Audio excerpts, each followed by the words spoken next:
nuevamente saludarlos por participar de esta actividad, por proyectar y sostener, acompañando esta línea de acción que nos propusimos como meta institucional. Y bueno, quiero agradecer especialmente a las que forman parte del programa de hoy,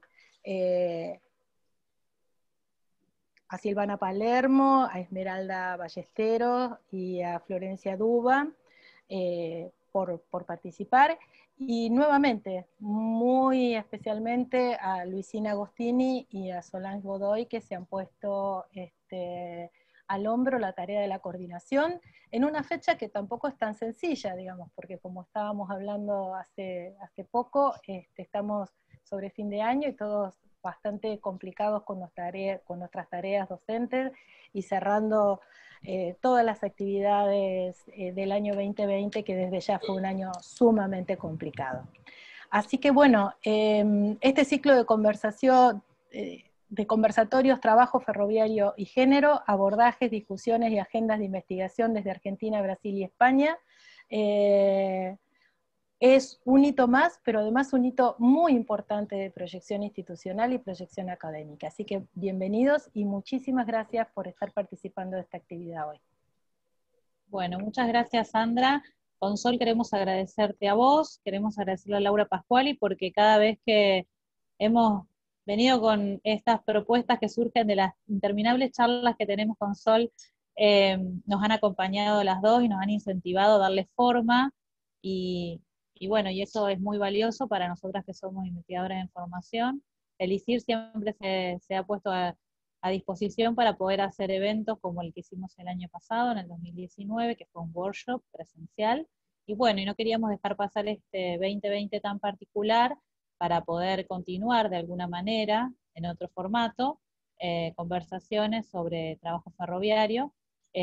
Así que bueno, desde ya, así vale la pena trabajar en un espacio donde, bueno, la idea es que el conocimiento sea compartido y bueno, y podamos construir a partir de todas nuestras conversaciones interminables, bueno, ahora darle un poco de forma y con estas especialistas que hemos convocado. Sol.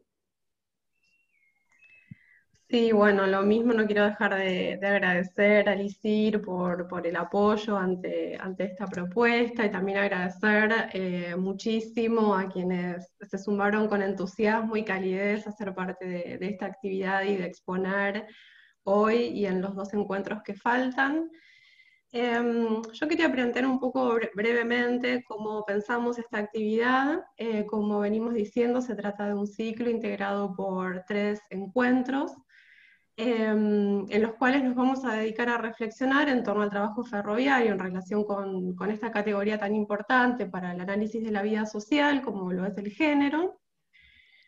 Pero también, digamos, más allá de esa mirada general, cada encuentro va a hacer foco en una dimensión diferente, en un problema particular.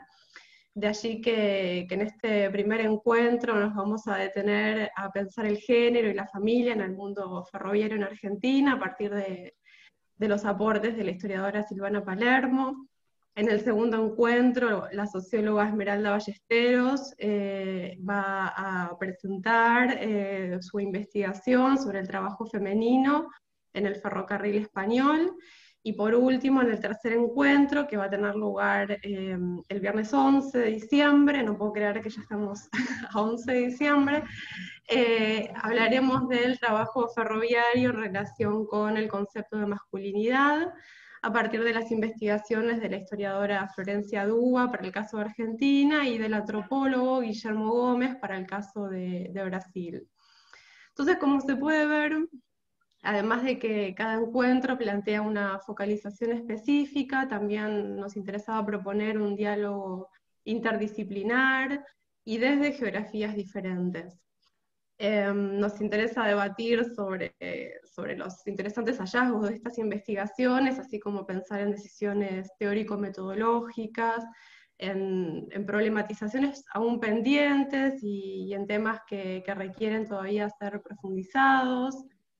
Y por último, en cuanto a la dinámica del encuentro, después de la exposición que vamos a escuchar en breve de Silvana Palermo, vamos a seguir conversando a partir de preguntas, ya que aspiramos a que sea un espacio de debate colectivo. Entonces la idea es que vayan planteando preguntas o comentarios en el chat del Zoom, y también animamos a que intervengan oralmente, pero les pedimos que soliciten la palabra en el chat como para aceitar un poquito la organización.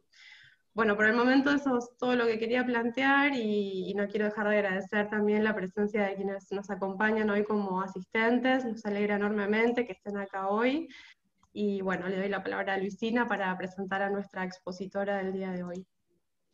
Bueno, Silvana Palermo es licenciada en Historia de la UBA, magíster y doctora en Historia de la State University of New York. Se desempeña como profesora adjunta en el Instituto de Ciencias de la Universidad Nacional de General Sarmiento, es investigadora del CONICET. En su tesis de maestría se dedicó al género y a la ciudadanía de las mujeres en Argentina de la primera mitad del siglo XX. A partir de sus estudios doctorales se enfocó en cuestiones relacionadas con el mundo del trabajo ferroviario, publicadas en revistas académicas, nacionales e internacionales, y en compilaciones especializadas. Participó de diferentes grupos de investigación y redes interuniversitarias.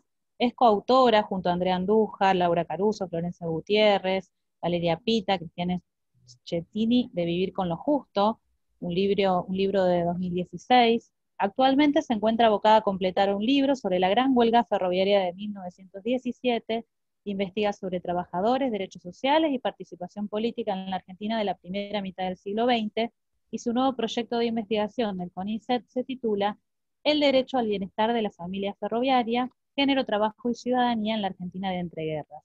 Bueno, agradecemos la predisposición de Silvana y compartimos entonces esta conversación que se titula Género, familia y mundo ferroviario en la Argentina.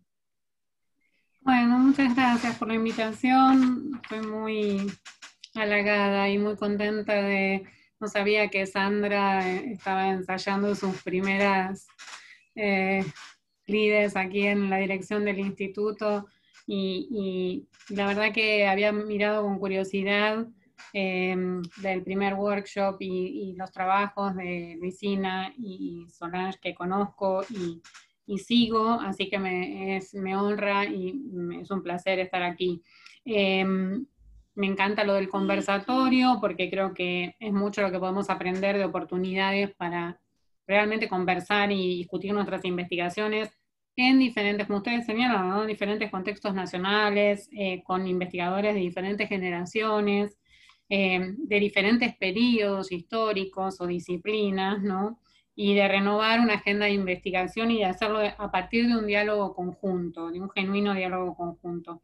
Cuando Luisina y Solange me convocaron y me dijeron, me consultaron sobre la pertinencia del título elegido para mi presentación, Género, Familia y Mundo del Trabajo Ferroviario en Argentina, debería quizás haber dicho en Argentina Moderna, que es el periodo en que me especializo, lo confirmé sin mayores dudas. Después entré un poco en temor, porque dije, ups, pero en realidad estimo, lo hice con bastante convicción, porque estimo que aúna o anuda apropiadamente mi manera de abordar el mundo del trabajo ferroviario con los hallazgos empíricos de mi investigación. O sea, la mirada de género ha estado presente, ahora voy a contar un poco cómo, con los hallazgos empíricos, digo, de mis investigaciones, y a su turno con los interrogantes que me fueron surgiendo y abriendo mis propios resultados, ¿no?, mi propia trayectoria de pesquisa en este campo, que ya es de largos años, más de los que me gustaría reconocer. Lo que quiero hacer hoy en esta conversación es detenerme en algunas cuestiones que me preocuparon en la investigación, fundamentalmente explicar cómo el tomar el concepto de género como categoría de análisis me ayudó a problematizar algunas cuestiones sobre el propio trabajo ferroviario. Espero poder documentar esto, poder demostrar esto en la comunicación. Me ayudó a comprender sus singularidades, y también me ayudó a entender los actores y las formas del conflicto en ese mundo del trabajo. Por supuesto, insisto, para mi periodo de especialización, que es más bien Historia Argentina Moderna, 1890, 1930, aproximadamente, definido a grosso modo.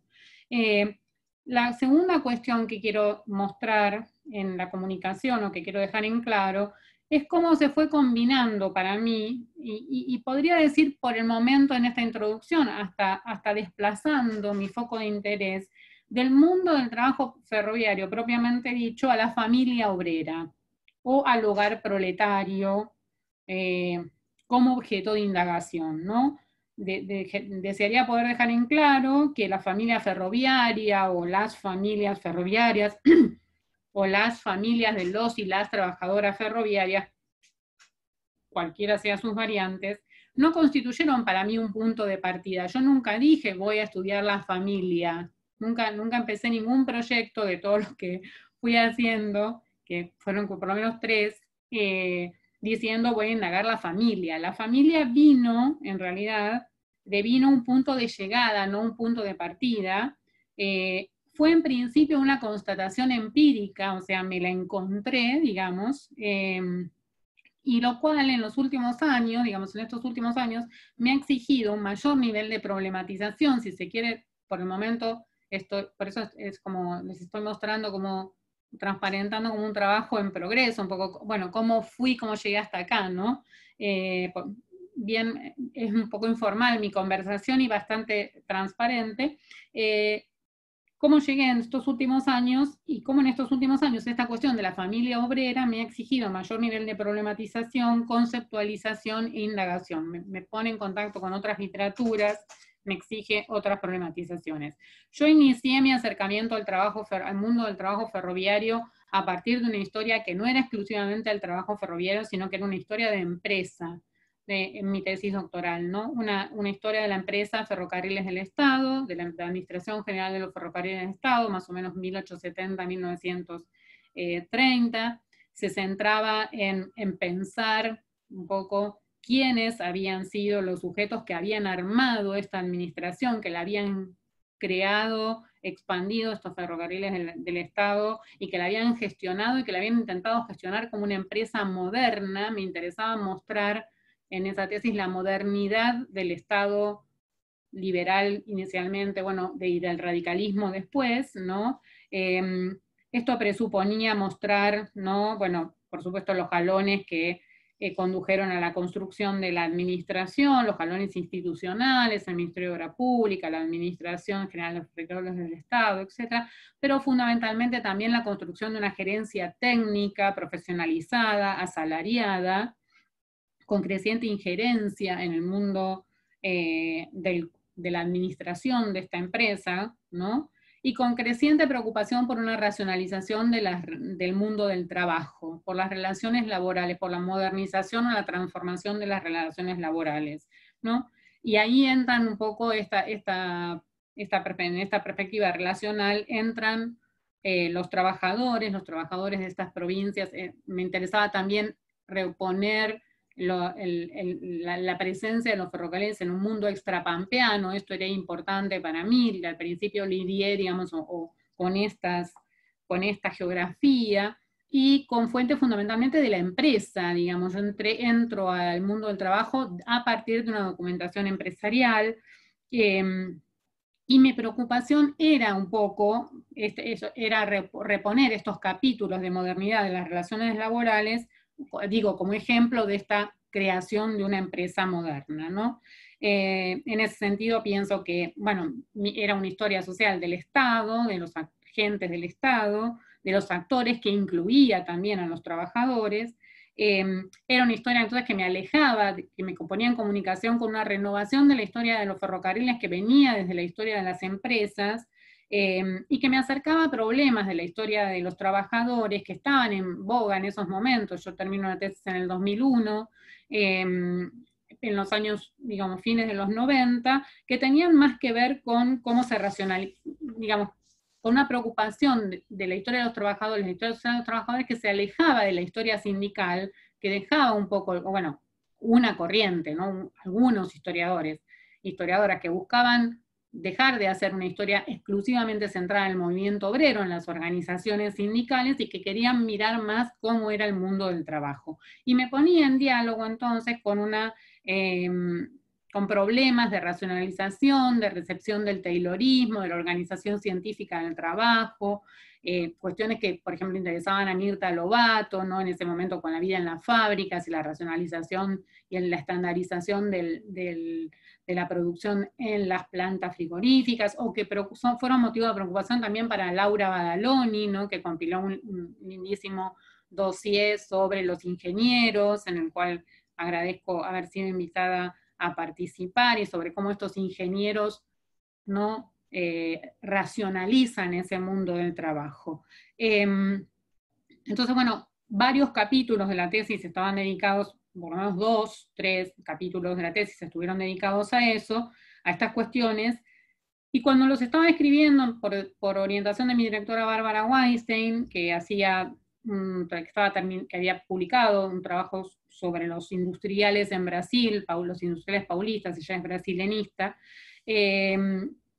me insistía mucho cuando estaba escribiendo en que me abriera al mundo de otros expertos, que pensara el mundo del trabajo no solamente desde los ingenieros, sino también desde otros expertos. Y ahí fue cuando me resultó muy provechoso abrirme al informe de Vialet Macé, ¿no? Ese hermosísimo informe sobre las clases trabajadoras, la clase obrera en el interior del país, que tenía un montón de información sobre esta misma preocupación desde otro ángulo, porque si a las empresas les interesaba hacer de esos trabajadores unos trabajadores eficientes y leales a las empresas, ¿no? A Vialet Macé le preocupaba la transformación del trabajador en un ciudadano, en un sujeto de derechos, ¿no? Entonces ahí pude empezar a trazar un contrapunto sobre cómo se pensaba la modernización del mundo laboral desde saberes disciplinares diferentes, desde objetivos distintos. Me resultó como parte de eso, bueno, parte fue la tesis, pero parte un artículo sobre Vialet Macé en un congreso de hace muchos años sobre Vialet Macé, que fue hermosísimo, todo dedicado a Vialet Macé, en donde precisamente mostraba esa convergencia de inquietud entre ingenieros y médicos, higienistas, ¿no? Y reformistas, digamos, de alejar a los trabajadores de las influencias de agitadores y de políticas y de prédicas radicalizadas, pero que convergían en ese interés, pero que divergían en los modos en que había que transformar a los trabajadores, alejar a los trabajadores de estas prédicas y unos querían convertirlos en trabajadores leales a las empresas y otros en ciudadanos conscientes, ¿no? Y entonces hay una discusión muy interesante sobre los programas de beneficios extrasalariales. Estas grandes empresas tienen los recursos materiales para pensar en beneficios para sus trabajadores que vayan más allá del incentivo salarial, y generan discusiones al interior de las gerencias, en los congresos, como por ejemplo Congreso Sudamericano de Ferrocarriles, sobre si es pertinente que las empresas, si corresponde que las empresas atraigan y a su personal, ¿no?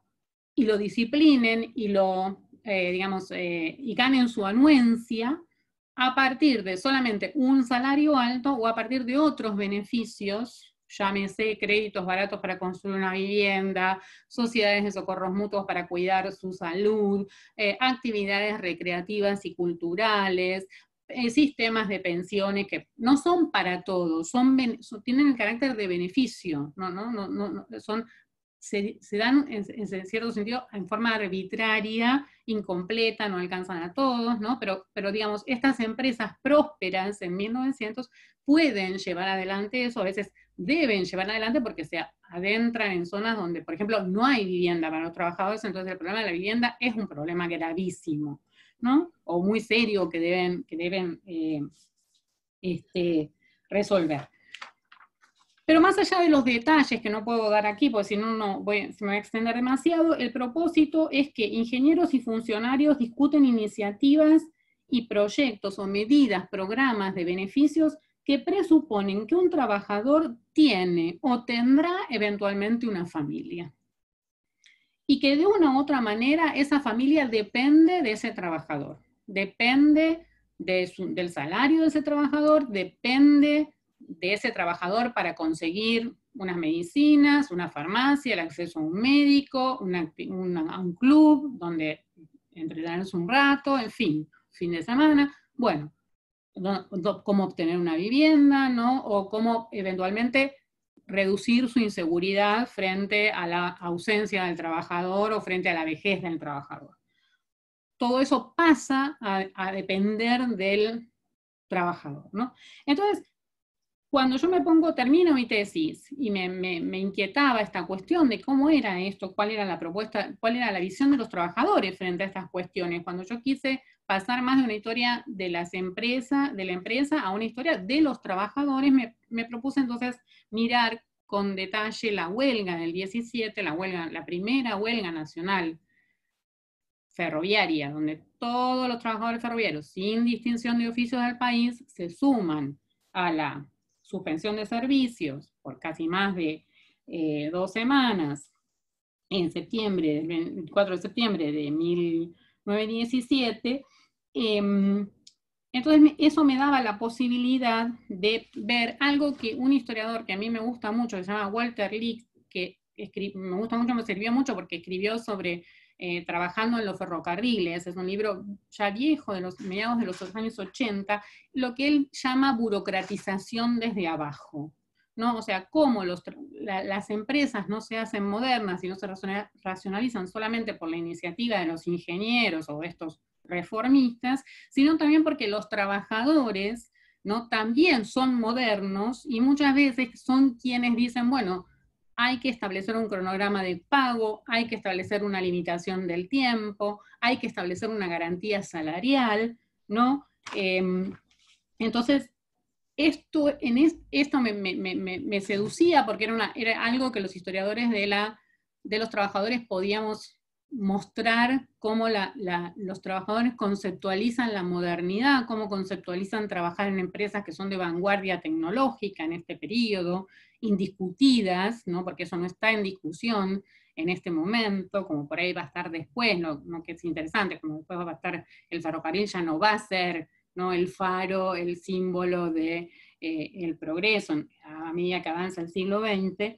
Pero bueno, lo que me parecía interesante era esta cuestión, y era mirar esta cuestión a partir de la perspectiva de género. Ya estoy en el 2000, ya están saliendo muchos libros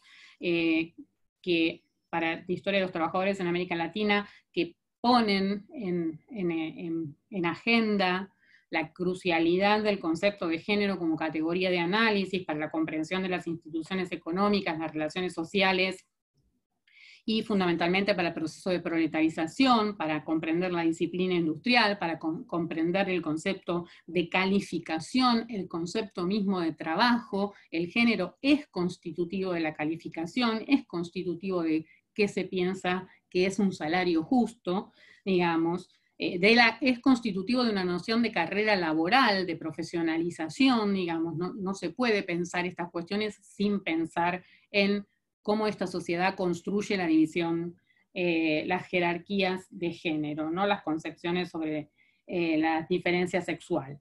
Entonces, ahí ahí tomé, ya ahí me zambullí en otro tipo de documentación, en documentación sindical, ¿no? Y me volqué de lleno a ese quinquenio de 1912, en la primera huelga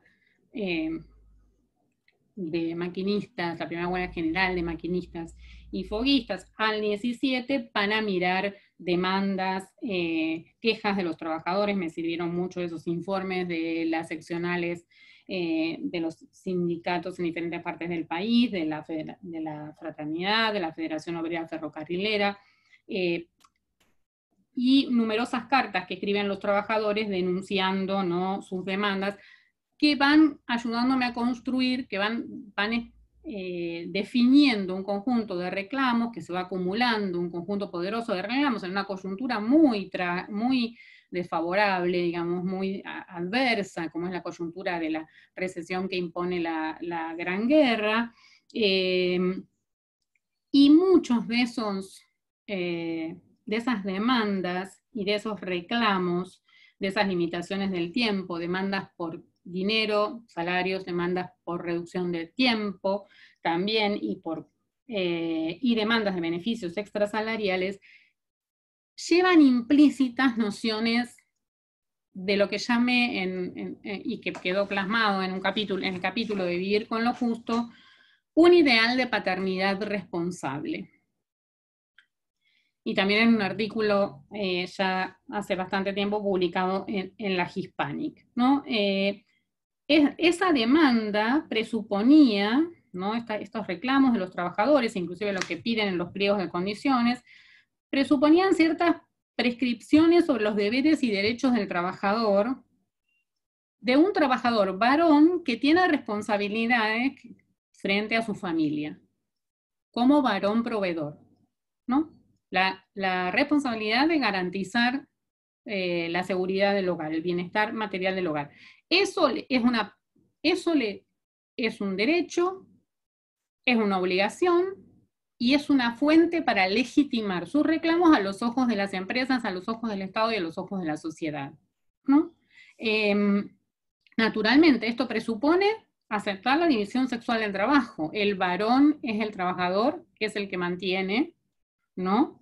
Es el que en este momento también está siendo más empoderado como ciudadano, ¿no? Estamos en plena reforma electoral del 12, ¿sí?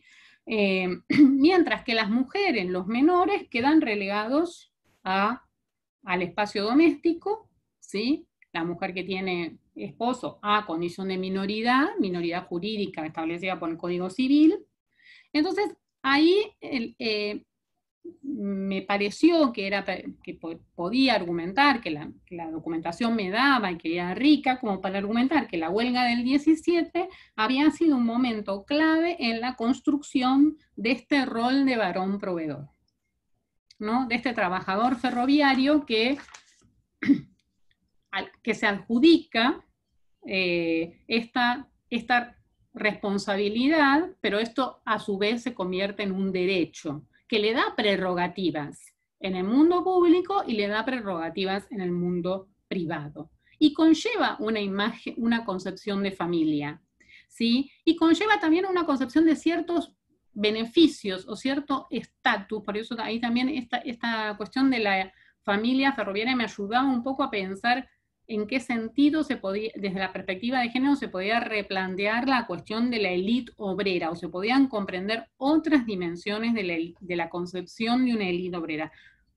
Soy consciente que no todos los trabajadores ferroviarios son una élite, que el mundo del trabajo ferroviario es muy heterogéneo, hay muchas jerarquías, es diverso en términos de edades, de oficios, de formas de contrato de trabajo, de estabilidad, etc. Pero entrar a un ferrocarril abría la posibilidad de cierto ascenso ocupacional, de cierta estabilidad, y permitía al menos imaginar. Después esto, por supuesto, no siempre se cumple, pero por lo menos permitía pensar en asegurarse un salario, en asegurarse cierta estabilidad, en la posibilidad, como decía, de cierto ascenso ocupacional, que se asociaba a la posibilidad de cumplir las obligaciones del género, ¿no? De ser un varón digno, de ser un varón respetable, capaz de mantener a su familia. Y esto daba cierta jerarquía dentro, no solamente el hecho de trabajar en un sector de vanguardia tecnológico, me parece que daba cierta jerarquía dentro de la clase trabajadora, a la vez que suponía la construcción de una autoridad patriarcal en el hogar. Y quizás me parece que esto también hace difícil, por eso esto también hace difícil que después tengamos en cuenta esto que va a hablar Ballesteros, o que también ha mostrado muy bien Flor en su tesis doctoral, ¿no? De que el universo de trabajadores no responde o no cabe dentro de esa conceptualización élite obrera, que hay mucho trabajador informal, muy vulnerable, poco calificado, bueno, en fin, que el mundo ferroviario es un mundo donde podemos encontrar muchísimas cosas, no solamente un segmento de trabajadores distinguidos, ¿sí? Pero en principio me parece que la huelga del 17 habilita a los trabajadores varones a a cristalizar y a presentarse en sociedad con esta demanda y con este perfil. Entonces, cuando voy de fuentes empresariales a fuentes estatales, a prensa obrera, encuentro que la concepción, familia es un concepto laxo, es un concepto, no sé, podría decirse como se dice ahora, polisémico, flexible, que importa mucho quién lo usa, cómo y en qué contexto se utiliza, pero que en términos del lenguaje sindical se usa y alude a esos vínculos de solidaridad y camaradería más horizontales. En términos de empresa también, a una concepción más, o una imagen de comunidad armónica, ¿no? La familia ferroviaria, pero utilizado como un conjunto, un colectivo armónico, aunque jerarquizado, ¿no? Pero a mí lo que me interesaba era un poco que esta concepción de familia visibilizaba el conjunto de relaciones, el marco en el cual el trabajador varón está inserto, se empodera, pero también lo constriñe. El concepto de género, como digamos, reclamaba la teoría feminista, me ayudaba a erosionar esa división artificiosa y problemática entre lo público y lo privado, y me permitía resituar al trabajador hombre a su dinámica de incorporación al mercado de trabajo, a sus experiencias en el mundo del trabajo, a sus demandas, a su concepción del trabajo y de la carrera laboral, en el seno de la problemática de la reproducción, del cuidado, del trabajo reproductivo, ¿no? ¿Qué lugar tienen estos hombres, hijos, padres, hermanos, en esas vidas familiares, en ese mundo privado, y sobre todo qué lugar tienen cuando son padres, ¿no? Me gustó una frase de Mirta Lobato en el capítulo de un libro recientemente publicado por Bojoslawski y Andújar en la Universidad Nacional General Sarmiento, Todos esos años de gente, que justamente se presentó ayer. El capítulo de Mirta se llama La miopía de lo visible, es para hablar de las mujeres y la protesta obrera, el lugar de las mujeres en la protesta moderna, digamos, en la protesta industrial o el mundo capitalista. Y me parecía que se podía usar aquí también para llamarnos, o para hablar de cómo tuvimos dificultad para pensar al trabajador varón en el marco de esas relaciones familiares. Cuando usualmente nos referimos al trabajador varón, es como una suerte de llanero solitario. Esta gente está sola, entra, sale del mercado, que no es lo que nos han enseñado nuestras colegas que hacían trabajo femenino. Nuestras colegas que hacían trabajo femenino saben y nos enseñaron, y aquí la veo a Graciela Queirolo, de la que mucho aprendí, ¿no? Cuando sus esfuerzos para visibilizarla en el mercado de trabajo, para contarlas, para repensar el análisis de los censos, ¿no? La mujer trabajadora era un problema, era un sujeto más invisibilizado. ¿Por qué? Porque era fundamentalmente madre. Su trabajo es transitorio, su salario es un complemento, no hay capacitación laboral para ella como trabajadora, no hay carrera profesional o la carrera laboral, no va a entrar por un tiempito al trabajo y después va a salir porque se va a casar. Lo que hay es carrera matrimonial para la mujer, ¿no? En cambio, el hombre es un sujeto solo, es trabajador por definición, es ciudadano, pero no es padre. Con el trabajador hombre había que hacer lo inverso que hicieron, que nos enseñaron las historiadoras que trabajaron con trabajo femenino, ¿no? Había que visibilizar su condición de hijo, padre, hermano, y en qué medida eso lo marca, le afecta, lo condiciona, explica su concepción del trabajo, su dinámica en el ingreso al mercado de trabajo, al mundo del trabajo, etcétera, etcétera. Voy a hacer dos advertencias. Lo bueno de esto, por un lado, de ver esta cuestión en las fuentes, y amo un informe del departamento un funcionario del Departamento de Trabajo, Alejandro Russo, cuando va a la huelga, cuando estalla la huelga del Central Argentino en agosto del 17, cuando escala el conflicto, y el ministro Torello pide que por favor el Departamento de Trabajo vaya y vea cuál es el problema que hay y si pueden escribir un informe para una solución para el conflicto que va en escalada y que termina en una huelga general del Central Argentino, ¿no? Hay un informe hermosísimo de Alejandro Russo que publican buena parte de los diarios que critican denodadamente, con fiereza a las empresas, bueno, el central, ¿no? Y es que Russo dice, bueno, los artesanos de este taller ferroviario, Pérez y Rosario, no cubren con su jornal y con los días que trabajan la posibilidad de mantener a sus familias. Y esto es particularmente grave, sobre todo, por ejemplo, en Pérez, porque en ese lugar las mujeres no tienen trabajo. Y además es particularmente grave porque los hijos ahora no están siendo una fuente de ingreso, porque el central tiene muchos niños y jóvenes trabajando y no los promociona.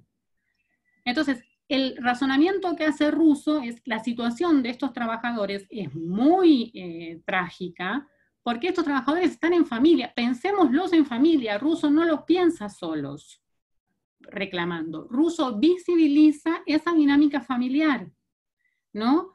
Y me parece que es súper interesante esto de género y de esta visibilización de la familia trabajadora, porque nos ayuda a quienes nos formamos o a quienes nos inclinamos por una tradición pesimista respecto a la situación de los trabajadores en la Argentina moderna, nos ayuda a tener como otros elementos para salir de esa suerte de callejón sin salida, para repensar otros argumentos en esa interpretación más pesimista o en esa interpretación que pone en mayor visibilidad o pone en foco la vulnerabilidad de esa clase trabajadora, ¿no? En diferentes coyunturas, sobre todo en coyunturas recesivas de esa Argentina moderna.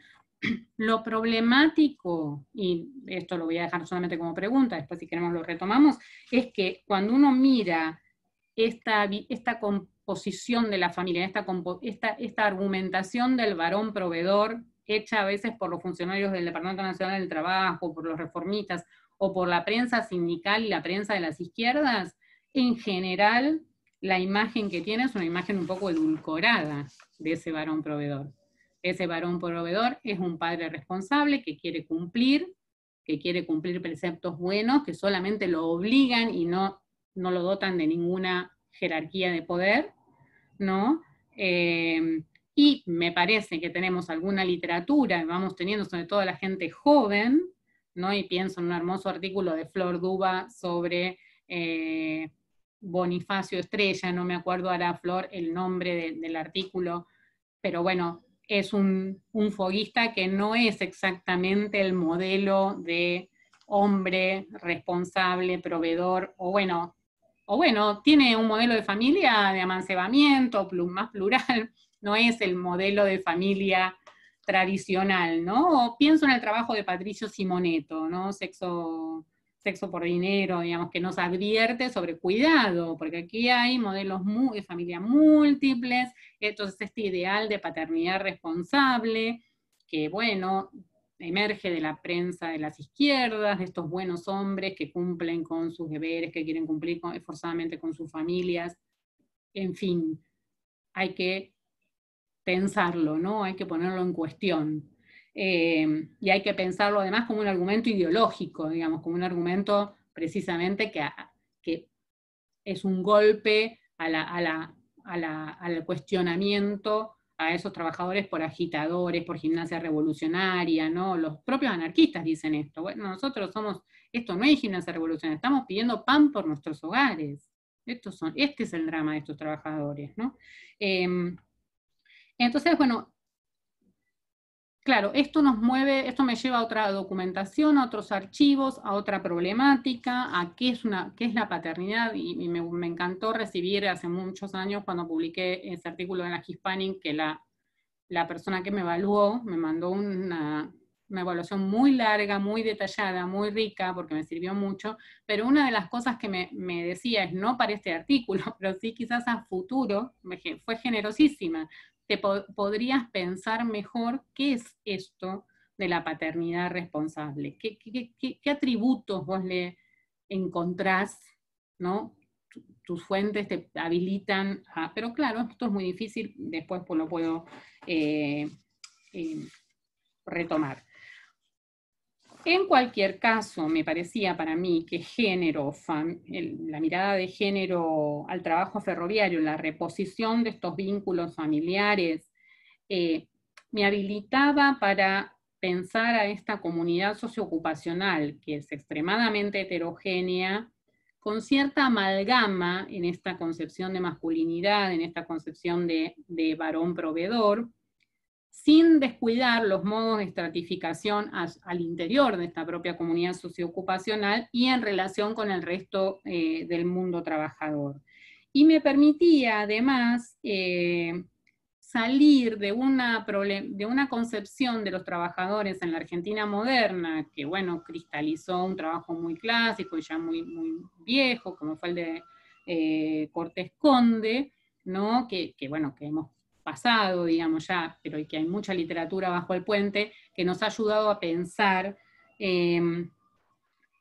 a cuestionar esa adaptabilidad de la oferta de trabajo a causa del flujo europeo, ¿no? Como que la imagen que emergía del mercado de trabajo de la Argentina moderna era todo se acomoda, se ajusta, por eso también no hay demasiado conflicto, ¿no? Los trabajadores no están muy especializados, no tienen tradiciones de oficio, entonces cuando se quedan sin trabajo en un lugar, se van a otro o se vuelven a Europa. Bueno, esto no es tan fácil cuando uno repone que la gente está especializada y no es que quiere irse de un trabajo a otro, porque invirtió en esa especialización. A veces invirtió de padres a hijos que transmiten el oficio. Y en segundo lugar, no es tan fácil porque tienen familias, ¿no? O como no va a ser tan fácil volverse a la Europa, con una Europa en plena guerra. Pero no es tan fácil, y esto los trabajadores lo están diciendo todo el tiempo, inclusive los trabajadores ferroviarios, los maquinistas y foguistas, que son gente que la rotan en muchas ocasiones, ¿no? Muchas veces en la huelga del 17 están diciendo que nos den tiempo para mudarnos, para los traslados, porque muchos tenemos familia, ¿no? Entonces no es que mañana me mandan a otro lado y voy, ¿no? Para mí era importante traer a colación esta concepción de especialización, estos constreñimientos, esta no adaptabilidad tan sencilla, como para ver las rispideces, los problemas, las vulnerabilidades, ¿no? Y también la marca de género que conllevan ciertos trabajos, ¿sí? Bueno, otro de los puntos relevantes que quiero ya para cerrar, que tuvo mi propia investigación, fue en el caso de la huelga pensar las familias como protagonistas del conflicto. Yo argumento, en particular de las mujeres, de la protesta laboral, ¿no? Estudiar huelgas era estudiar sindicatos. Los sindicatos son los grandes sindicatos, la Fraternidad, la Federación Obrera Ferrocarrilera, los que hacen la huelga. No quiero poner en duda, no quiero discutir el protagonismo de la acción colectiva masculina, la fortaleza de estos sindicatos. Lo que sí quiero decir es que con eso no alcanza. Que una huelga general requiere de esta movilización masiva de la fuerza del número de las familias trabajadoras. En eso, bueno, en esto me inspiró una profesora que mucho escribió sobre las huelgas en la década del 10, en Barcelona, que se llama Tema Kaplan, ¿no? Y la presencia de las mujeres en las huelgas modernas. Entonces la huelga ferroviaria de 1917 es una huelga modernísima, pero no es, como dice Perrot, para hablar de las huelgas modernas, un acto viril. No es un acto viril. Es una empresa familiar. Organizar, estar ahí, cortar servicios en un mundo de trabajo tan fragmentado, tan desperdigado, como es el ferroviario, ¿no? Cortar servicios, hacer propaganda, buscar recursos, convencer a los que no están persuadidos, ¿no? A los llamados crumiros. Todo esto, enfrentarse a las fuerzas de la represión, tratar de ocupar estaciones, tratar de detener los trenes que salen, todo esto es fruto de las familias trabajadoras, en donde las mujeres están ahí, participando en igualdad de condiciones que sus hermanos, esposos, padres, etc. Esto es lo que llama la atención a punto tal de que la prensa las llama las huelguistas. Son las huelguistas, no son las familiares, son ellas mismas las huelguistas, ellas mismas toman la tribuna, ellas mismas toman la palabra, ellas hablan también de su derecho a la participación política. La huelga trae a colación eso. Ellas también dicen, participamos en nombre del hogar proletario para defender el hogar, para defender los derechos de nuestros hermanos, padres, bla, bla, bla, y también porque queremos hablar y que esperamos que ojalá el hogar en el futuro, si los trabajadores educan mejor a su familia y a sus mujeres y sus hijas, bueno, es verdad que es una demanda un tanto subordinada, pero están hablando en el contexto de una huelga ferroviaria de la educación de las mujeres. Están hablando ellas, están hablando de su deseo de participar. A mí me encanta una cita que dice, el deseo de hacer este discurso en la tribuna, ¿no? Entonces, esto me habla de cierta inestabilidad en ese mundo familiar obrero. No está tan claro acá las jerarquías, este conflicto pone en cuestión, no sé si pone en cuestión o no han estado, eso todavía no lo sé porque no he estudiado tanto la familia trabajadora, pero lo que sí puedo advertir en el contexto de la huelga ferroviaria y que me interesaba es que en el contexto de esa turbulenta década del 10, en lugar de las mujeres, cuando el lugar de las mujeres está en discusión por la guerra, porque ha venido el sufragismo, por la Revolución Rusa, estas relaciones de jerarquía y estas habilitaciones que la huelga propone a las mujeres generan cierta participación en condiciones equitativas. Me parece que cuando me dicen algunas historiadoras, después en la década del 20, sobre todo el 30, va a venir como un poco la modernización del patriarcado, o diría el apuntalamiento en las familias trabajadoras, como volver a reordenar un poquito estas jerarquías de género que me parece que ahí estaban en una suerte de inestabilidad o tembladera. En suma, para concluir y para no pasarme, género me llevó a masculinidades como constitutivas del trabajo ferroviario, aunque como va a decir Ballesteros, como nos va a contar después Flor, no es así necesario, no es así, hay mujeres trabajando, hay niños, no es solamente una élite obrera.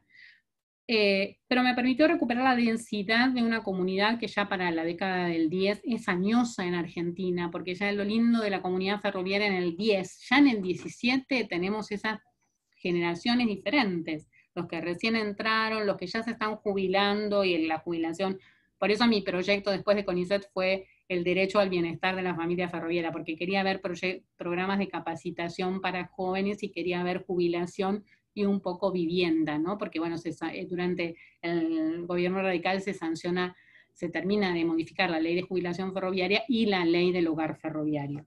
Entonces, en suma, género me permitía también, género y familia ferroviaria me permitía reconsiderar debates clásicos en torno a los niveles de vida, la calidad de vida de los trabajadores en la Argentina moderna, hasta con concepciones de élite, ¿no? que está diciendo antes, y me permitía entrar en el estudio poner en un lugar central el estudio de la familia. Cuando yo empecé a escribir esto para resumir y para mostrar por qué familia para mí sí era importante, lo puse como un detour, como diciendo, bueno, empecé en el mundo del trabajo ferroviario y me fui a la familia, como un corrimiento.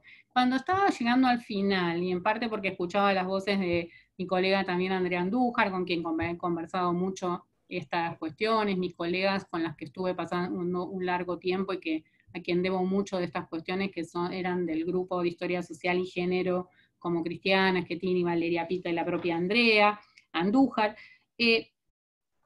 dije, no, estoy diciéndolo mal, ¿no? Y aquí quería modificar. No es que me fui a otro tema, ¿no? Sino que la familia constituye para mí una problemática privilegiada para aproximarme a la constitución de la clase obrera, para hablar de clase, para comprender su densidad demográfica, como dice un sociólogo Mike Savage, y pensar inclusive en su densidad cultural, para reponer la centralidad que los vínculos familiares, por supuesto inescindibles de nociones prescriptivas, de jerarquías, de relaciones de poder, tienen en la definición de estrategias de sobrevivencia para enfrentar la vulnerabilidad estructural que supone la condición asalariada. Vínculos de contornos complejos y cambiantes que el historiador debe definir, pero cuyo análisis posee en mi criterio un importante potencial. Porque esos hogares y familias no creo que puedan pensarse solo o simplemente como esferas o espacios de aburguesamiento, como un modelo de familia que baja de los sectores más acomodados o medios y se impone, se impone en la clase trabajadora, sino como ámbitos, ¿no? La familia problematizada, pensada como ámbito también clave de construcción, reproducción, resignificación de costumbres en común, Listo, de estoy en otra hora, pero... y de memorias de clase. Y aquí dejo, nada más. Muchas gracias. Muchas gracias, Silvana. Abrimos la ronda de preguntas, o de pedir la palabra. Yo te quería hacer una pregunta, no sé, un comentario. Creo que, bueno, sobre todo en esta última partecita que estuviste diciendo, creo que también hay otra categoría que vos utilizás mucho y que tiene que ver con la familia, que es la sociabilidad, que por lo que estuviste relatando y contando sobre tu acercamiento al tema, y supone un poco ir más allá de la historia sindical y poder bucear un poco en la dinámica de la sociabilidad, no solamente de los varones en el sindicato, sino en el caso de las mujeres del 17, mujeres que hablaban, que estaban en las asambleas, que participan. Y bueno, por ahí yo pensaba, también cómo articulás tu concepción sobre la sociabilidad con relación a la familia ferroviaria. Y después te quería hacer una pregunta, más, no sé si personal. Bueno, vos dijiste que llegaste al tema ferroviario por indagar en la empresa, pero ¿tenés familia ferroviaria? ¿Venís de alguna cuestión más significativa que tenga que ver con algo más personal que te haya generado el interés por el mundo ferroviario? Porque por ahí podrías haber terminado con el tema y capaz que pasabas a otra cosa, y por ahí yo creo que primero, viste, uno se apasiona con lo que estudia, entonces me parece que esa cuota de qué te pasa a vos cuando estudiás sobre el mundo ferroviario, y sobre todo porque yo por ejemplo, trabajo con entrevistas, o sea, digamos, yo estoy en la segunda mitad del siglo XX, entonces a mí siempre me llamó mucho la atención, y obviamente que habla de tu oficio como historiadora, de la manera que vos tenés de poder buscar en tus fuentes las voces de los sujetos. Y vos no estás trabajando con los sujetos vivos. Y me parece que también, por eso te quería preguntar otra cosa, o sea, ¿qué dificultades o cómo pudiste acceder a las fuentes ferroviarias? Y esto tiene que ver con que, por ejemplo, yo me encuentro por ahí con muchas dificultades porque se trata de repositorios fragmentados, porque bueno, después de los 90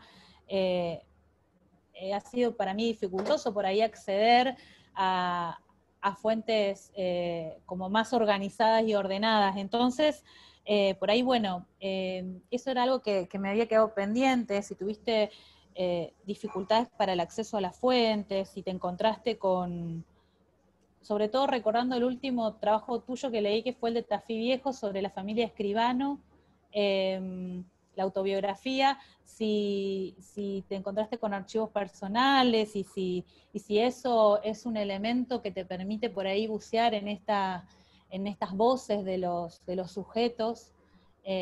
Así que bueno, era como más un comentario, no sé. Eso para arrancar, no sé si ¿Quieren hacer una ronda? ¿Cómo quieren hacer? Sí, No sé. por ahí recogemos un par de preguntas o comentarios. Creo que Jeremías Silva había puesto la mano para hacer una pregunta. No sé si, como no tiene cámara, no podemos ver si está ahí. Sí, Jeremías, ¿estás? No. No. Ah, ¿No? Estaba aplaudiendo nomás, gracias. Ah, Laura, ¿Vos sí? Me ponías una pregunta difícil, es mi colega de trabajo. Gracias.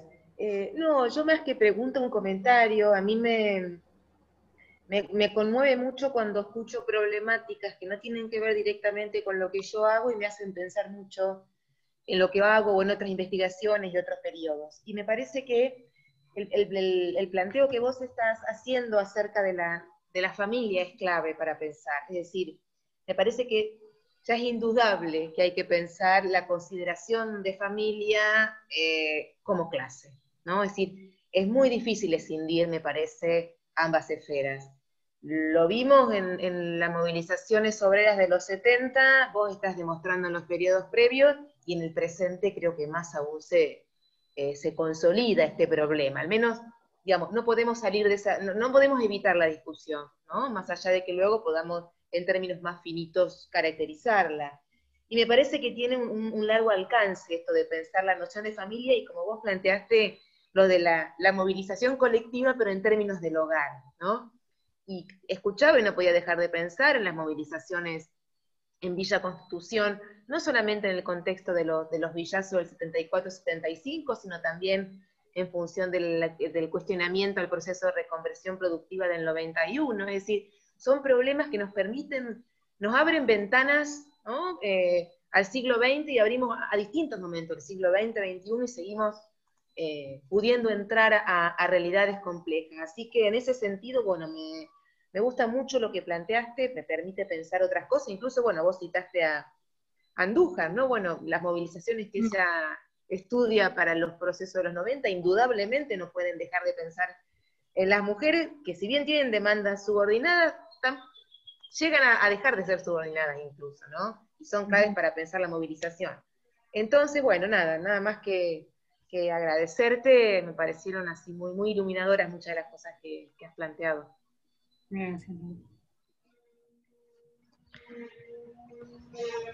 Sí, yo quería comentar también una cosita, y comparto el comentario de Laura acerca de cómo nos hace pensar muchas de las cosas que planteaba Silvana.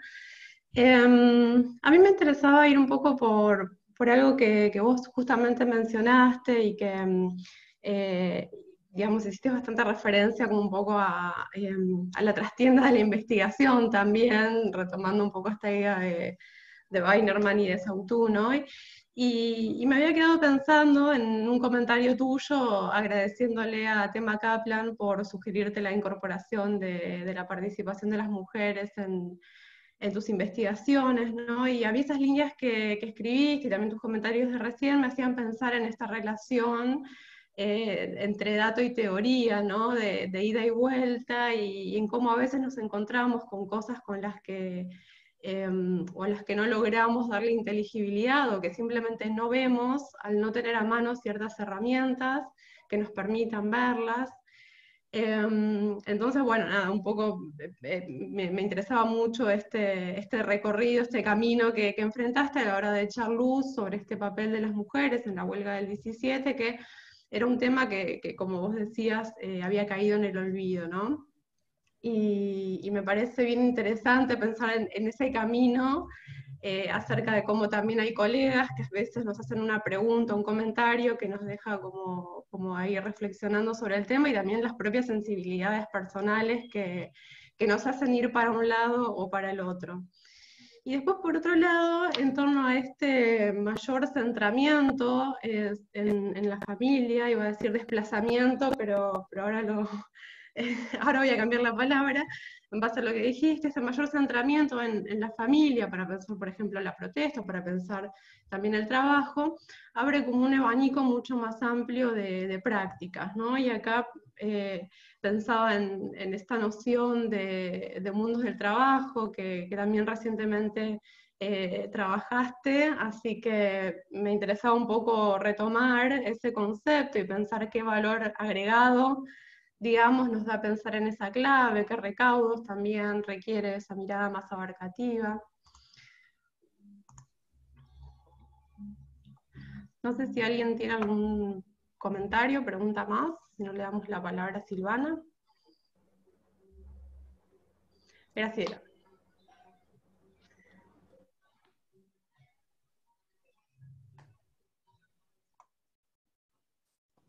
¿Ahí se escucha? ¿Se escucha? Sí, Bueno, se escucha. primero, buenas tardes. No saben la felicidad que tengo de verlas. A caras que hacía un montón que no veía. Bueno, primero felicitaciones por el espacio, por la actividad, que me parece súper interesante y me parece súper loable que ya el mundo ferroviario sea de por sí un objeto de estudio, ¿no? Eso es fascinante. Y después, Silvana, la pregunta puntual, ¿no? Que vos que hacías como toda una genealogía de tu recorrido con el tema. El tiempo presente, o sea, la ola verde, el ni una menos, esto de pensar, ¿cómo influye para volver a mirar a la familia ferroviaria y para meterte en las masculinidades? Si vos pensás que este presente tan politizado, donde los feminismos tienen un lugar muy destacado, ha influenciado de alguna manera en tu cambio en tu puesta en valor nuevamente de la familia ferroviaria y de pensar las masculinidades y de pensar esta identidad del proveedor, que ya aprendimos gracias a un montón de trabajos que es bien complicada, ¿no? Y que es un campo que está empezando a desarrollarse ahora, ¿no? Porque esto con lo que vos cerraste, o sea, cuando decís que para una familia, las estrategias de supervivencia, una familia es fundamental para sortear las estrategias de supervivencia que impone la vulnerabilidad de las relaciones capitalistas. Esto, o sea, se puede traducir claramente un montón de conceptos que hoy en día la economía feminista grita. Bueno, entonces, si vos tenés algún diálogo con esta economía feminista o cómo este contexto está influenciando en tu propia escritura. Eso. Gracias.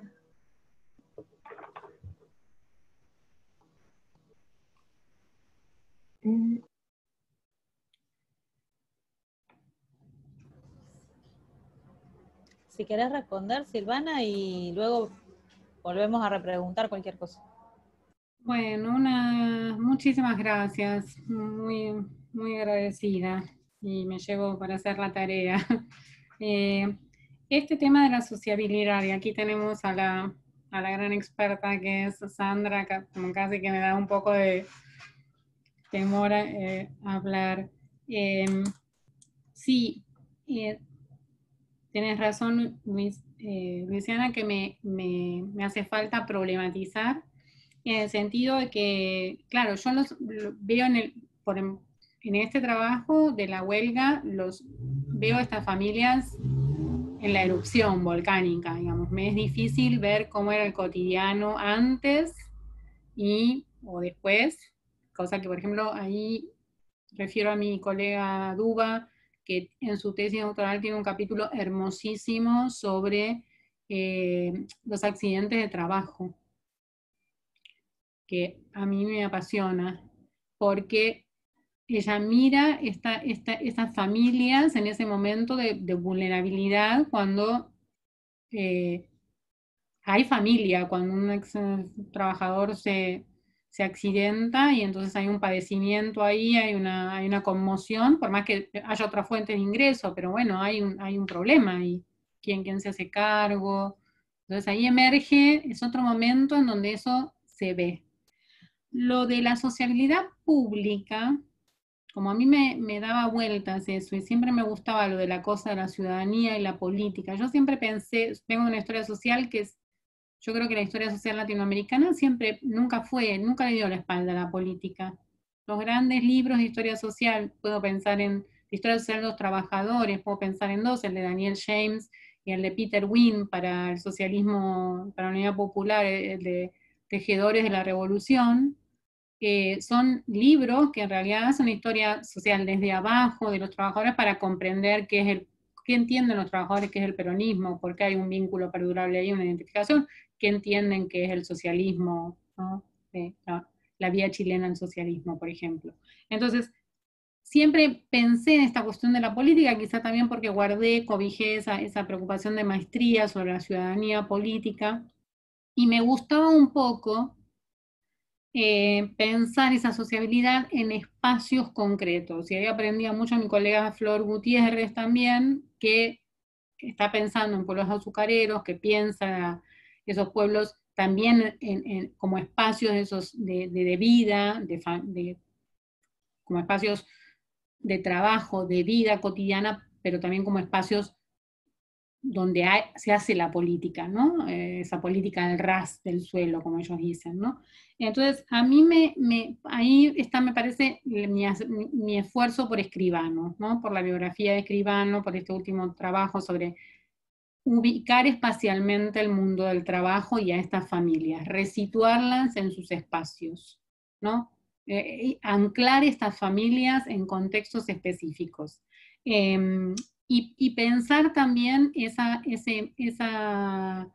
cultura política bastante contestataria de estos pueblos obreros, pueblos empresa, pueblos obreros, ahí está también una cuestión para pensar, ¿no? Cuánto controlan las empresas de estos pueblos, cuánto controlan las azucareras. Una cosa es un pueblo azucarero, otra cosa es un pueblo ferroviario, otra cosa es Berisso, ¿no? Es como que ahí, una cosa por ahí es el taller Pérez, inclusive dentro de nuestros talleres, ¿no? Habría que mirar un poco más, ¿no? Porque están cerca de Pérez, está cerca de Rosario, Tafí está cerca de Tucumán, pero cuán cerca es esa distancia en términos de trabajadores que van y vienen, no sé, de sociabilidad, ¿no?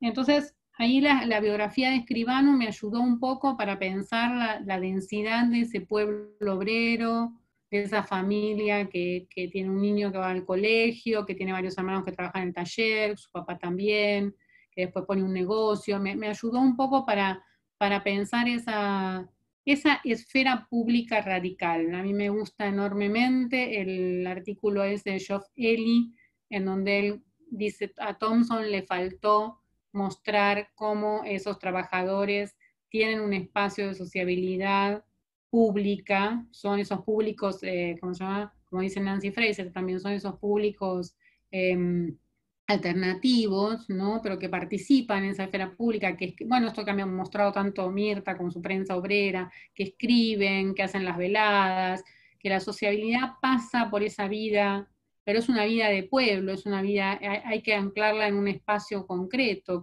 un espacio que ellos constituyen y que también los constituye a ellos, ¿no?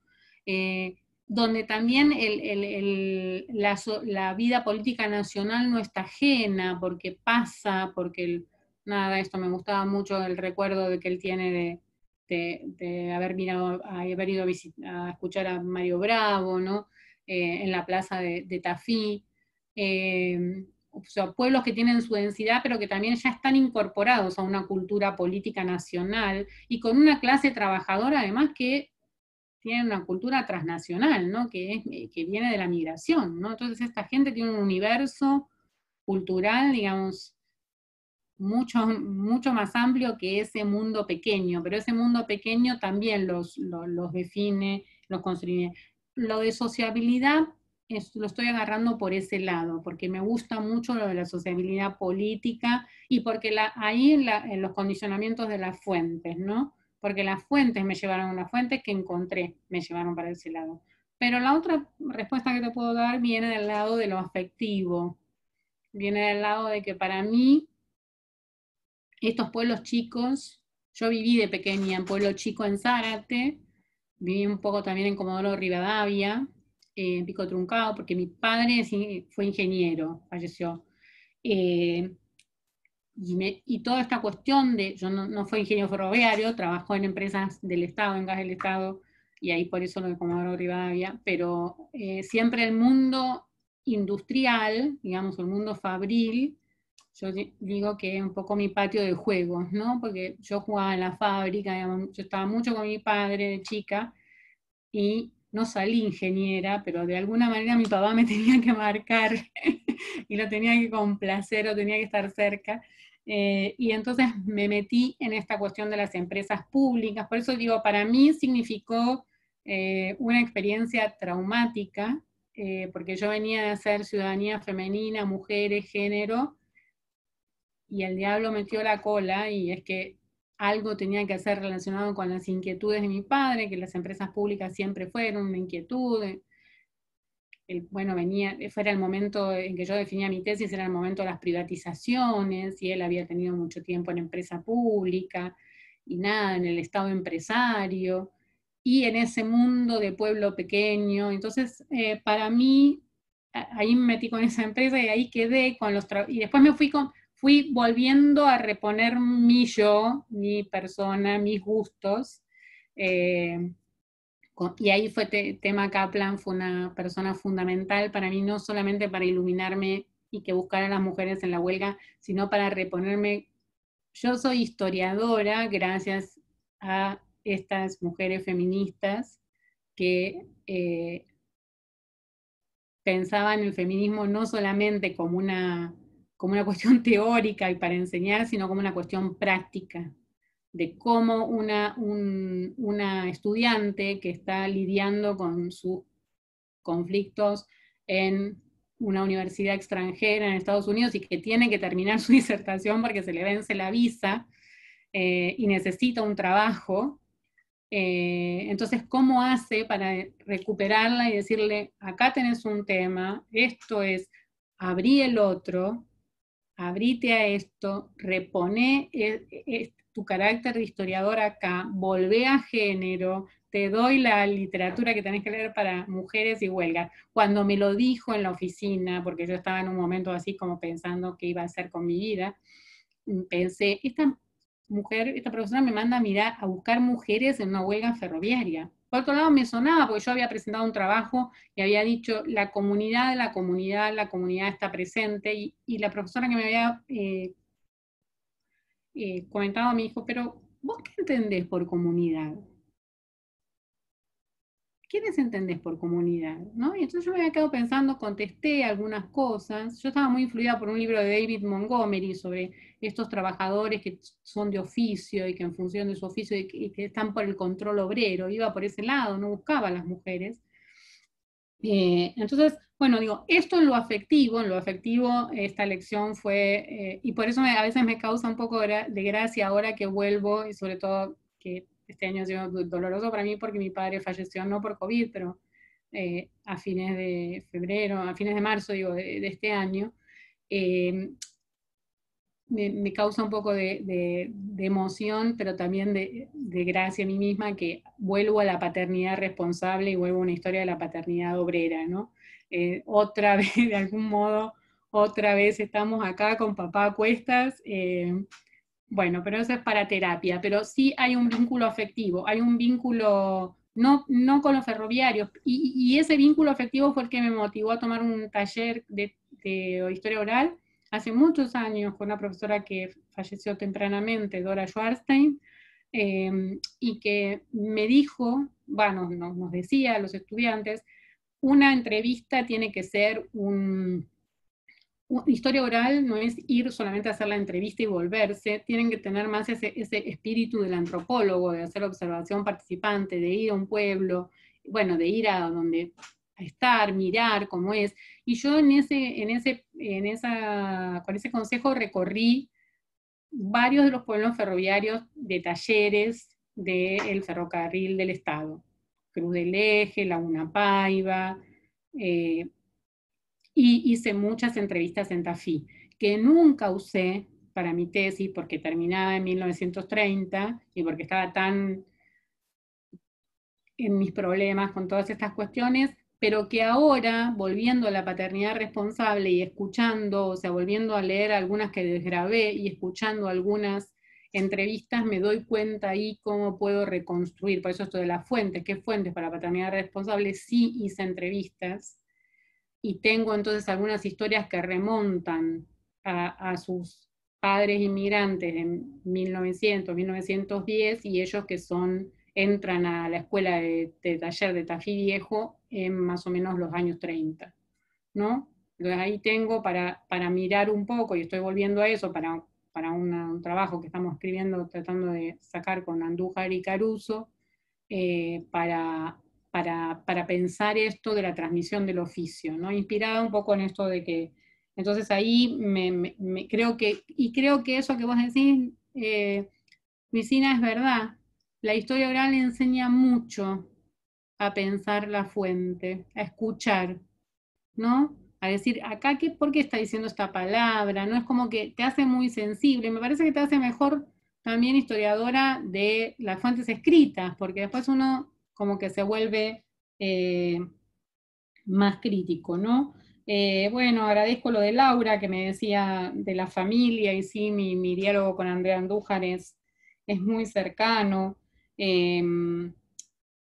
Claro que esas mujeres de estos años, para mí es importante que estas mujeres que yo trabajo todavía no son ciudadanas. Yo no sé si eso, y si son casadas no tienen muchos derechos en el Código Civil. Yo no sé si eso importa mucho o no, pero para mí siempre es una gran diferencia cuando se habla de la huelga 51, ¿no? 61, sobre todo ferroviaria, o 91, ¿no? Porque yo siempre pienso, o las piqueteras de Andrea, ¿no? Digo, esas mujeres ya son otras, en términos de su cultura política, ya han votado, ya han elegido, aunque en la segunda mitad del 20 es complicada, inestable políticamente, y no sé si han votado con mucha regularidad, pero bueno, no sé si eso hace una gran diferencia, pero siempre tiendo a pensar que eso es una diferencia, ¿no? Es un prejuicio quizás, porque que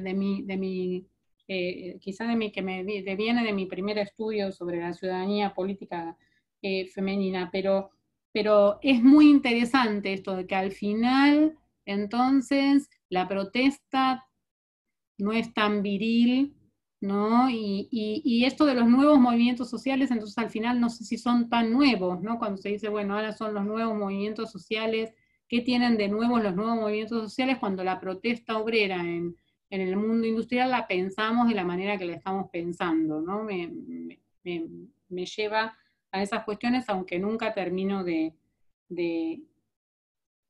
cristalizarlo mucho, porque siempre más allá del 30 es como el Rubicón, a veces el 30 o el 55 tiende a ser como para mí pero por eso me agradezco el diálogo con las cosas más modernas, y me parece que una mirada de las huelgas ferroviarias también, eso me lo dijo una vez Juan Suriano, ¿no? A quien agradezco mucho, porque él me dirigió para las becas de reinserción con INSET cuando volvía. Juan y Mirta, por eso un enorme agradecimiento yo siempre tengo para ellos, es que me decía, pensá, a los últimos tiempos me dijo, pensá qué tiene de específico la huelga del 17 en comparación con las otras huelgas. ¿Podrías decir algo sobre eso? Siempre, y solamente lo que llego es a esa cuestión de que en ese momento el ferrocarril es la vanguardia de la tecnología, no está en discusión su modernidad, y todas las veces que los trabajadores ferroviarios hacen huelga después, siempre tienen sobre la mochila la cuestión de que además de todo, tienen que modernizar el sector, porque no es un sector que nos compite mal con el transporte, y esa mochila encima la cargan por la nacionalización, ¿no? Porque ahora los ferrocarriles ya son nuestros, son ferrocarriles, y encima entonces digo, los empodera los sindicatos tienen que decir algo al respecto y todo esto, y a los trabajadores también, pero también es una carga, me parece que es una carga pesada, que los del 17 no tienen. Los del 17 están luchando con empresas que son hipermodernas, que están muy bien y que les ha ido bárbaro en 1900, y que se dan el lujo cuando viene la crisis de decir no a los trabajadores. Nada, no hay piedad ahí. Y me parece que eso es lo que les permite también tener mucho apoyo de la comunidad, de los pueblos pequeños, de los productores pequeños, que también están muy enojados con las tarifas altas del ferrocarril, con el mar servicio, viendo que son empresas que han hecho mucho dinero en la expansión de 1900, ¿no? Y se han expandido. Bueno, esto que un poco me parece que lo que le contesté a Luisiana, le contesté a Sol, porque por esto de cómo en realidad las fuentes a veces hablan y dicen muchas cosas. Las mujeres estaban ahí. Había unas fotos preciosísimas en las revistas ilustradas sobre las mujeres y la huelga. Así. Y no las veíamos. O sea, no era el problema del silencio de las fuentes, era el problema de no hacer la pregunta, ¿no? Y me parece que ahí creo que la advertencia de tema fue buenísima. andá y mirá, buscá. Y sí, cuando empecé a buscar me saltaron así. Me encantó encontrar eso, la verdad que fue hermosísimo. Y sí, como decías, quedo pensando en esta relación, Sol, de familia y mundo del trabajo, ¿no? ¿Cuánto va a ayudarme a redefinir mundo del trabajo, pensar en esta concepción y esta categoría cuando miramos desde el lado de la familia? Y por último, Graciela, bueno, mi diálogo con Ni Una Menos, cómo influye en las masculinidades. Por un lado te podría decir que me alegra a veces cuando veo los programas de la universidad, abro la página, estos programas de educación feminista y del problema de la violencia de género, pensar que una parte importante pasa por la reconceptualización de la masculinidad. No solamente por la transformación de la ¿cómo se llama? De las feminidades, ¿no? Del lugar de las mujeres, o de la ampliar, de ir más allá de lo binario, de las sexualidades disidentes, y que yo, sino también una necesidad de volver a pensar y convocar, interpelar estas masculinidades, ¿no? Pienso que mi diálogo está empezando con esa literatura que quizá problematiza más. Dimos un curso de historia de las mujeres y estudios de género en el semestre anterior, y por ejemplo me encantó descubrir y leer en detalle a Borderías, ¿no? Sobre la familia como espacio jerarquizado de consumo, ¿no? Como el consumo, la crítica de las economistas feministas a la idea del consumo familiar. Como que si consumen las familias, están bien todos. No, consumen las familias no significa que todos coman lo mismo, no significa que todos usen el auto. Una familia tiene un auto, bueno, todos lo usan, eso habla del bienestar de toda la familia. No, lo usa por ahí, pero seguramente el hombre para ir y volver al trabajo, la mujer, no sé, va en colectivo con los hijos, pero quizá, no sé. Bueno, puede ser, digamos, ¿no? Entonces tiene auto, sí, bueno, ¿quién lo usa? ¿No? Entonces esto de pensar las relaciones de poder al interior de las unidades domésticas y de las familias en el consumo de alimentos, en el acceso a la salud, en el derecho a la recreación y al descanso, ¿no? Bueno, sí me parece que hay un tema que yo no sé cómo podría, quizá con estas fuentes que ve Flor, la violencia doméstica. ¿No? Por ejemplo, digo, si quisiera ver en estas familias. Bueno, el problema del alcoholismo, por ahí podría ser una puerta de entrada para acercarse a eso, ¿no? Los celos, pensaba el otro día, porque con estos trabajadores que van y vienen, que no están, ellos pueden hacer muchas cosas, ¿no? Y tener un amor en cada estación. Pero también sus mujeres, mientras ellos no están, no me acordaba de Tomás Klubo y el libro sobre la minería chilena, cuando dice, bueno, los mineros están preocupados cuando se van a la mina, y esto es un tema para ellos que atenta a su masculinidad, porque después hay rumores, después vuelven y saben un poco, sí, qué pasó en su ausencia, ¿no? Y esto genera violencia. Entonces me parecía que por ahí, por ese lado, podía ir. Pero no sé si apuntás a ese lado, Graciela. Yo estoy atajándome o dándote respuesta, pero no sé si la pregunta tuya iba para ese lado. Bueno, está bien, me parece, es una cosa para pensar, porque vos haces de toda una escuela, o sea, cómo era escribir estos temas en, no sé, 2010, 2001, y toda una serie de hitos, y también cómo a veces el contexto nos habilita. Yo me puse a hablar, perdón, permiso, ¿no? Sí. Perdón, no sé si correspondía. Eso, cómo a veces el contexto habilita para pensar y para ver cosas que también nos marcan la ceguera. No, eso para pensarlo entre todos, no sé, me parece bien, o sea, y creo que, no sé, Cristina Borderías es como una gran referente para pensar este tipo de cosas, porque viene con esto, es una batalla que viene librando y un análisis que viene circulando hace muchos años y muchas décadas, ¿no? Que creo que es muy útil. Esto es para pensar nada más. O sea, la primera vez que yo leí tu artículo de la huelga del 17, claro, recién la historia de las mujeres se pensaba, y para mí fue un antes y un después este artículo. Sigue siendo, creo, un clásico de la historiografía argentina este artículo. Pero claro, se le nota el contexto cuando uno lo lee. Entonces por eso te preguntan de eso, pero es para pensar, no nada más que por eso. Porque, o sea, esta cosa de vos hablas de supervivencia y vulnerabilidad. ¿Qué es esa cosa de sostenibilidad y precariedad que tanto se escucha del lado de la economía feminista o de los feminismos decoloniales? Eso, no sé. Sí. Pero está buenísimo.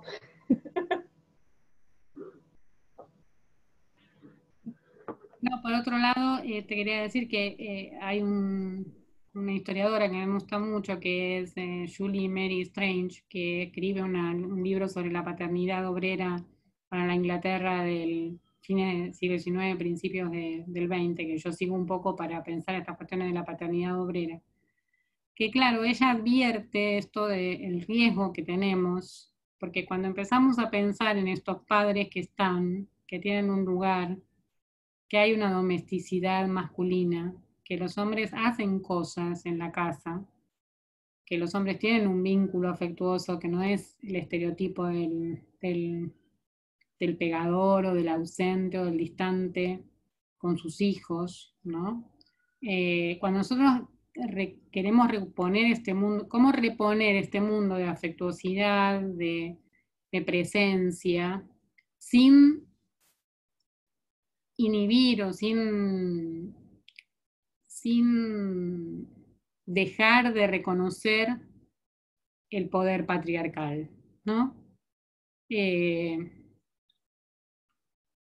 Entonces el problema que ella tiene es como que ella se ataja un poco de ese tipo de críticas que le dicen, bueno, al final vos decís que entonces los trabajadores recuerdan a sus padres, que fueron buenos, que se esforzaron, el significado emocional del deber, ¿no? Los tiempos que dedicaron, los rituales de la fiesta, el ritual de la despedida, en caso, por ejemplo, de los ferroviarios, que veo representado en un hermoso boceto de un pintor español que se llama Vicente Cutanda. Yo estaba escribiendo sobre esas cuestiones ahora también. Entonces ahí el problema es que cuando hacemos visible esta masculinidad y este otro costado de estos trabajadores hombres, y de su vulnerabilidad también en tanto hombres, porque bueno, cumplir con todo eso no siempre se puede, obviamente, estas crisis de masculinidad, ¿no? El riesgo es un poco presentarlos en una luz, digamos, que no es la del pegador, la del que abandona el hogar, ¿no? La del que tiene prerrogativas, y entonces ahí el problema quizás también es cómo hacer esa historia, cómo hacer esa historia de esas masculinidades desde una perspectiva feminista que no ocluya el poder patriarcal, ¿no? Y la inequidad de género en ese contexto histórico.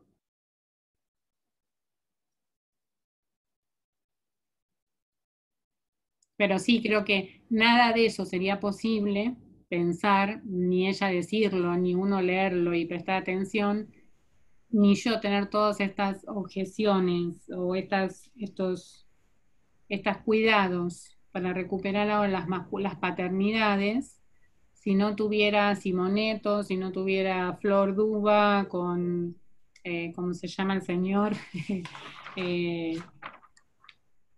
Se me fue el nombre, Acá, no podía desmutearme, Bonifacio Estrella. Bonifacio Estrella. Bonifacio es el de las flores, de la estación Las Flores, que va al lado para ese, sí. Mujeres, para que no tiene problemas generacionales. Tenía pareja abierta. Claro. Generaciones de la misma familia. Te digo, Me parece que también ahí hay como, no solamente una cuestión de historiografía, sino una cuestión también generacional, ¿no? Creo que las generaciones más jóvenes están abiertas a un tipo de exploración respecto a todas estas cuestiones que a uno, en la cual uno tiene como más estrechez, más dificultad de mirada. Bien, Salir de perfecto. la posición Pero, binaria. Silvana, no sé, si alguien puede construir como está construyendo Flor, como están construyendo las colegas que arman ese seminario, es porque están apoyándose en tus trabajos, que son como inaugurales en todo esto. Me parece que eso, no sé, es un norte que no deberíamos perder. Digo yo, no. Y eso está Sí, bueno también, porque es una cadena de construcción de sentidos. Ahí está lindo cómo... Mutuo, digamos. Ahora nosotras vamos a poder construir quizás otros libros también porque las tenemos a ellas que... yo al respecto de eso me había quedado pensando, porque cuando vos dijiste que las mujeres del 50, del 61, son otras porque votaban. Bueno, yo que estudio la huelga del 61, a mí, yo también, obviamente, en el Faro, que es tu trabajo pionero del 17, pero la conciencia femenina que de mis mujeres, porque yo me las apropio así, de mis mujeres de Laguna Paiva, seguía planteándose en esto de la defensa del hogar, y en esto de que somos madres, y ahí había una suerte de continuidad en algún discurso de estas mujeres, entre esas del 17 y estas del 61, más allá de los cambios coyunturales y de obviamente que estamos hablando de la segunda mitad del siglo XX. Pero creo que, y por algo estamos conversando, tratamos de abonar y de poder contribuir a poder ver cambios y continuidades y a comparar estos momentos axiales en la lucha del movimiento obrero ferroviario, pero desde la perspectiva del género me parece que se complejiza más esta suerte de por ahí de derrotero de esa familia ferroviaria que uno puede aspirar a pensar, y también de aspirar a pensar porque como decíamos hoy, el presente de cada uno en el que está investigando también hace que uno se replantee las concepciones de familia. Yo, por ejemplo, que también hablaba con trabajadores y con mujeres de los 90, han estado en el cierre privatista de los 90, las concepciones de familia de esa generación, también supone que uno las pueda, que las pretenda problematizar. Entonces me parece bueno, comparto lo que dice Graciela, tu trabajo es pionero y va a seguir siéndolo, creo, porque me parece que vos también trabajás esto de la territorialidad, que es muy significativo, y bueno, que digamos, tiene que ver también con esto de que uno trata de contribuir a la historia regional, y por ahí esto de pensar en los pueblos chicos no supone trabajar singularidades, sino que también supone situar a los sujetos en tiempo y espacio y poder entender los procesos que se van a dar ahí adentro. Entonces me parece que en eso también vos contribuís, y te agradezco que haya, no sos la única que ha perdido al papá en el corto tiempo, y que eso ha influido en cómo uno se para investigar y en las decisiones que toma. Así que te agradezco tu comentario en ese sentido, y bueno, te lo preguntaba porque me interesa mucho. Por ahí no sé si es una cosa que no tiene por qué interesarme, pero me parece que entre las que estamos con el mundo del trabajo ferroviario aparecen algunas de estas cuestiones que tienen que ver con lo más personal y afectivo, y que eso por ahí determina o hace que el curso de la investigación tome distintas caminos, ¿no? Y más allá de esto, que también de tus mentoras, que bueno, que también es interesante de pensar en qué momento uno presta atención o escucha los consejos de quienes, entonces ahí eso también hace a esta cocina de la investigación. Yo no sé si hay alguien más que quiera hacer alguna pregunta, algún comentario. Tengo una pregunta, pero es como ansiosa. Si lo ¿para cuándo podremos tener ese libro sobre la huelga del 17? se vino la pandemia y yo estuve sí, bueno, con estas cosas de la vida, por muchos años deseando tener criaturas y finalmente llegaron. Y bueno, llegaron, pero llegaron dos juntas, por suerte, digamos, porque, y bueno, eso cambió mucho los ritmos de trabajo. Eh, ya tienen 8, pero 3 años hace que vengo lidiando mucho con las enfermedades de mis papás, que mi mamá falleció y después falleció mi papá a casi un año y pico. Entonces ahí yo tenía esa expectativa siempre de este año, y en marzo mi padre falleció el día que decretaron el aislamiento, eh, o al otro día. Sí, o sea, yo dije, bueno, ahora viene el momento en que, bueno, pues, para el duelo, pero este es mi año para trabajar y cerrar el libro. Y otra vez sopa, hacernos cargo de las clases primaria, las clases virtuales.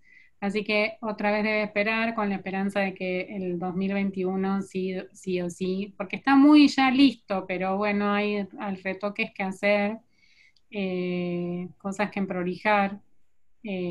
Quizás también no hay que tocar más, porque bueno, el problema que tengo también es trabajo, retrabajo, y tengo que disciplinarme un poco en esto, hay que cerrarlo y ya, como todos, ¿no? Que creo que, no sé, creo que a todos nos cuesta un poco a veces disciplinarse y cerrar. Pero lo bueno es que, para contestar a Luisiana también, es que después de este trabajo me encantó empezar a viajar en tren, voy súper curiosa mirando todo, porque antes hasta no viajaba tampoco mucho en trenes, pero voy mirando todo, me hice muy fan de todas estas cosas, y me parece que además hay una puerta muy linda, muy hermosa. No he ido a Ferroguay, no he ido a Junín todavía, pero hay una cosa muy hermosa de relación que a mí siempre me gustó mucho, de la historia pública, de relación entre el historiador y ese mundo de esa arqueología industrial, eso que va quedando, esos museos, también como el que se construyó en Tafí, ¿no? Y me parece que ahí, bueno, y ahí vuelvo a Mirta y su Berizo, ¿no? Y el Museo de Berizo.